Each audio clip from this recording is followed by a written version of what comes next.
কলিয়াবৰৰ এগৰাকী বিশিষ্ট সমাজসেৱক, উদ্যোগী, সত্ৰীয়া কৃষ্টি সংস্কৃতিৰ এগৰাকী নিপুণ অংকীয়া ভাওনাৰ শিল্পী প্ৰয়াত কামিনী মহন্তৰ সোঁৱৰণত কামিনী মহন্ত স্মৃতি ৰক্ষা সমিতিয়ে 2015 বৰ্ষৰ পৰা বিগত 10 বছৰে একোটিকা বঁটা আগবঢ়াই আহিছে।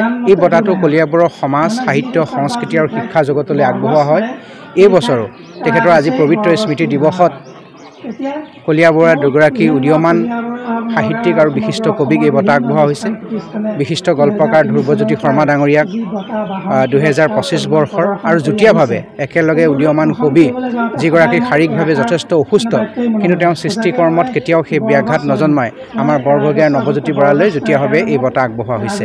আমি আশা কৰিছোঁ এই বঁটাৰ জৰিয়তে কলিয়াবৰৰ সমাজ জীৱন, সাংস্কৃতিক আৰু শিক্ষাৰ জগতলৈ আগবঢ়োৱা যিসকল নতুন প্ৰজন্মৰ কৰ্মকৰ্তা, তেওঁলোক উৎসাহিত হ'ব পাৰিব আৰু স্মৃতি ৰক্ষা সমিতিয়ে অনাগত দিনতো কলিয়াবৰৰ সমাজ জীৱনলৈ বিশিষ্ট বৰঙণি আগবঢ়োৱা ব্যক্তিসকলক এই বঁটাৰ দ্বাৰা সন্মানিত কৰি যাব।